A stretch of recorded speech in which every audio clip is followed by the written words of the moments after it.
అదరకొట్టే కారం రంగు రుచి ఆచి కారం పొడి. చెవెళ్ళ బస్సు ప్రమాద ఘటనలో ఇప్పటికే 19 మంది మృతి చెందారు. చెవెళ్ళ ప్రభుత్వ ఆసుపత్రిలో పోస్ట్మార్టం ప్రక్రియ కొనసాగుతుంది. ఇప్పటికే కొన్ని మృతదేహాలకు పోస్ట్మార్టం ప్రక్రియ పూర్తయింది. అసలు ఎలా జరుగుతుందన్న అంశాలు తెలుసుకుందాం. ప్రస్తుతం తెలంగాణ వైద్య విధాన పరిషత్ కమిషనర్ అజయ్ కుమార్ గారు ఒకసారి మాట్లాడి తెలుసుకుందాం. సార్, ఎట్లా జరుగుతుంది? ఎన్ని బాడీస్కి ఇప్పటివరకు పోస్ట్మార్టం పూర్తి? ఇప్పుడు టోటల్ డెడ్ బాడీస్ మన గవర్నమెంట్ హాస్పిటల్ చేవేళ్ళకి తీసుకొచ్చినాయి 19 బాడీస్ తీసుకొచ్చారు. దాంట్లో 18 కంప్లీట్ అయినాయి. ఒకటి అన్ఐడెంటిఫైడ్ ఉంది కాబట్టి పోలీస్ వాళ్ళు ఐడెంటిఫై చేసిన తర్వాత వాళ్ళు రిక్వెషన్ ఇస్తే ఇమీడియట్గా చేయడానికి స్టాఫ్ రెడీగా ఉన్నారు. సరే, మొత్తం ఎన్నిటికి పూర్తయింది? ఇంకా ఎంత పెండింగ్ ఉంది? అప్పగించే ప్రక్రియ 18 completed, only one left over. Sir, ఇక్కడ మృతులు అంటే కంకర పడి ఊపిరాడక చనిపోయినట్లు ఉంటుంది. పోస్ట్ మార్టంలో మీకు ఏ అంశాలు తెలిసాయి? మెయిన్గా మేజర్ ఏంటంటే హెడ్ ఇంజరీస్ కనబడ్డాయి. హెడ్ ఇంజరీస్, తర్వాత చెస్ట్ ఇంజరీ, తర్వాత అబ్డామినల్ ఇంజరీస్ కూడా ఉన్నాయి. సో మెయిన్గా ఏంటంటే బ్లీడింగ్, ఎక్సెసివ్ బ్లీడ్ అవ్వడం వల్ల చనిపోయినారు. సార్, ఇంకా అంటే కొంతమంది గాయాలైన వాళ్ళకు కూడా చికిత్స అందిస్తున్నారు. వారి పరిస్థితి ఏ విధంగా ఉంది? మీకేం గాయాలు అంటే మన దగ్గర ఇక్కడ ఈ ఇన్సిడెంట్ అయిన తర్వాత గవర్నమెంట్ హాస్పిటల్కి very minimal people have come.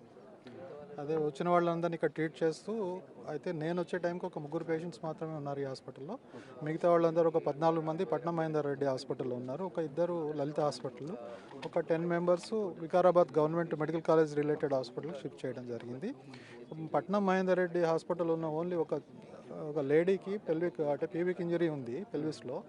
అది అవసరం అనుకుంటే నిమ్స్కి షిఫ్ట్ చేయమని చెప్పి కూడా గవర్నమెంట్ నుంచి గౌరవనీయులు మన హెల్త్ మినిస్టర్ గారు మాకు డైరెక్షన్స్ ఇవ్వడం జరిగింది. రిక్వైర్డ్ అని అనిపిస్తే మాత్రం అక్కడ షిఫ్ట్ చేసేస్తాం. Thank you. సో ఇది పోస్ట్మార్టం చేసినటువంటి వైద్యులు కూడా ఒకసారి ఉన్నారు. ఒకసారి మనం వారితో కూడా మాట్లాడించే ప్రయత్నం చేద్దాం.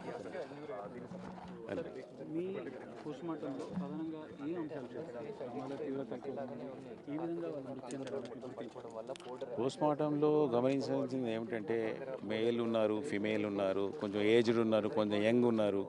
సో చిన్న 2 months ఓల్డ్ బేబీ కూడా ఉన్నది. సో రకరకాల ఏజ్ గ్రూప్స్లో వాళ్ళు ఉన్నారు. సో హై ఇంపాక్ట్ వల్ల, హెడ్ ఆన్ పొల్యూషన్ వల్ల ఇంజరీస్ కొంచెం ఫ్యాటల్ అయ్యాయి ఈ ఓల్డ్ ఏజ్ పర్సన్స్కి. తర్వాత ఫ్యాటల్ ఇంజరీస్ అంటే తలకి దెబ్బ తాగటము, తర్వాత ఫ్రాక్చర్స్ అయిపోవడము, దీనివల్ల మేజర్ ఇంజరీస్ అయిపోయి సివియర్ బ్లీడింగ్ అయ్యి కాజ్ ఆఫ్ డెత్ ఉంటుంది హెమరేజ్ వల్ల. సో చిన్న పిల్లలు అది కంకర లారీ అనుకుంటాను, అది హెడ్ ఇంపాక్ట్ వచ్చే వరకు మొత్తం అదంతా వీళ్ళ మీద పడేసరికి కంప్రెషనల్ ఇంజరీస్, యాస్ఫిక్సియా, ఊపిరి ఆడకపోవడం కూడా, ఒకరి మీద ఒకరు పడిపోయి మొత్తం అంతా ఊపిరి ఆడకపోవడం వల్ల కూడా ఇంజరీస్ ఇట్లా అయిపోయి డెత్ కూడా అయినట్టు మాకు వీఆర్ సస్పెక్టింగ్. కంకర లోడ్ వల్లనే ఊపిరాడక అనేక మంది చనిపోయినట్లు కూడా పోలీసులు. అవునండి, అవునండి, అదే ఉంది. ఎందుకంటే అది లోడ్ చెస్ట్ మీద పడినప్పుడు ఒక్కసారి కంప్రెషన్కి లోన్ అయిపోయి ఊపిరి తీసుకోవడానికి చాలా కష్టం అవుతుంది. సో ఆ విధంగా యాస్ఫిక్సియాకి వెళ్ళిపోయి డెత్ కూడా కావచ్చు. ఎంతమంది ఫోరెన్సిక్ వైద్యుల బృందం పోస్ట్మార్టంలో ఇప్పుడు చేవెళ్ళ, తర్వాత ఉస్మానియా నుంచి, తర్వాత వికారాబాద్ నుంచి, తర్వాత తాండూరు నుంచి ఇన్ని టీమ్స్ వచ్చాయండి. Thank you. పోస్ట్మార్టం ప్రక్రియ ఇప్పటికే 18 మందికి పూర్తయింది. ఇంకా ఒక్కరికి పోస్ట్మార్టం చేయాల్సి ఉంది.